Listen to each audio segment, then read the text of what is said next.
Mesdames et messieurs, bonsoir. Bienvenue à ce flash d'information. Les Nations Unies renforcent leur appui à la Côte d'Ivoire. Les 16 agences du système des Nations Unies font le point de leurs activités avec la Côte d'Ivoire à Assini. Pour cette année, les Nations Unies entendent renforcer leur accompagnement afin de permettre à l'État ivoirien de réaliser des projets importants tels que l'intégration des ODD, les objectifs de développement durable dans le PND, Programme national de développement pour assurer de meilleures conditions de vie aux populations. Le reportage de Mariam Sissi.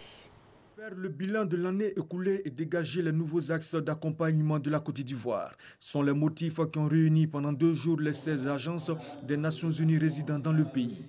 Le bilan de l'action 2017 s'est révélé fructueux, mais de grandes perspectives s'annoncent pour l'année en cours. Vous savez que l'année 2018, c'est l'année donc de la revue à mi-parcours du PND. Là, nous allons accompagner le gouvernement dans le cadre de la revue. Nous allons le faire simultanément ou concomitamment avec la revue de notre cadre de coopération, de manière à voir comment mieux articuler donc les 2 documents, que sont le PND et le CPE des Nations Unies. Les projections de la coopération entre la Côte d'Ivoire et les équipes pays devront également s'étendre sur d'autres projets, à savoir l'amélioration de la qualité des dépenses publiques, la mise en œuvre du projet de registre national des personnes physiques et la mobilisation des ressources du plan national de développement estimé à 30 000 milliards de francs CFA. La ministre du Plan et du Développement, Niali Kaba, a réaffirmé l'engagement du gouvernement ivoirien à faire bon usage des suggestions de ces assises. Il nous faudra concevoir et mettre en œuvre des programmes conjoints tout en restant conformes aux procédures budgétaires nationales.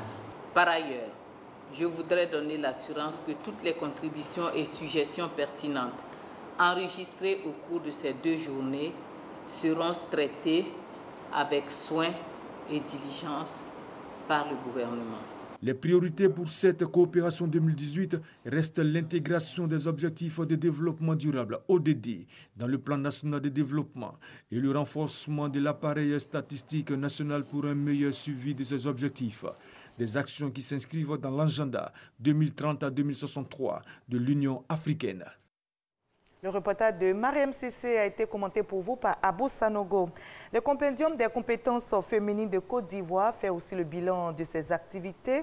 Le compendium se dit satisfait de ce bilan de l'année 2017 avec plus de 12 000 femmes de diverses compétences inscrites dans sa base de données. Les perspectives pour 2018 sont annoncées. Nous aurons tous les détails dans l'édition de 20h. Ce 11 février, c'est la journée internationale des femmes et des filles de sciences, une journée décrétée par l'Organisation des Nations Unies. Les femmes et filles de sciences sont toutes ces femmes et jeunes filles qui s'intéressent ou se sont intéressées, donc aux disciplines scientifiques. En Côte d'Ivoire, sur 100 enseignants scientifiques, l'on dénombre 14 femmes et sur 300 enseignants en sciences de la vie et de la terre, 50 sont des femmes.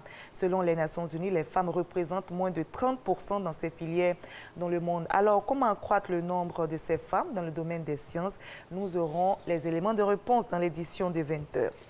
À l'étranger, au Cameroun, un sous-préfet a été kidnappé ce dimanche matin en plein défilé dans la commune de Batibo, à la frontière avec le Nigeria. L'autorité administrative présidait la fête nationale de la jeunesse organisée tous les 11 février dans cette localité. La parade organisée a été interrompue donc à cause des tirs.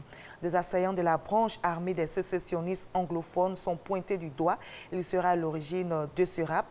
Des recherches sont donc en cours pour retrouver le sous-préfet. Par ailleurs, 3 gendarmes ont été tués. L'Afrique du Sud est toujours suspendue à l'issue de tractations au sommet pour obtenir le départ anticipé du président Jacob Zuma, départ exigé par la direction de son parti, l'ANC. Mais le président sud-africain accusé de corruption et poussé vers la sortie résiste aux pressions. Le nouveau patron du Congrès national africain, Cyril Ramaphosa, assure que la querelle sur le départ anticipé du président serait tranchée dans les prochains jours. Un avion de ligne russe avec 71 personnes à bord s'est écrasé près de Moscou ce dimanche, peu après son décollage. Selon les agences russes, 65 passagers et 6 membres d'équipage se trouvaient à bord. Les autorités russes n'ont pas évoqué pour le moment l'hypothèse d'un acte terroriste. Pour l'heure, aucun survivant retrouvé. Plus de 150 personnes et environ 20 véhicules de secours se sont rendus sur le lieu du crash. On se retrouve à 20 h pour la suite de l'actualité. À tout à l'heure.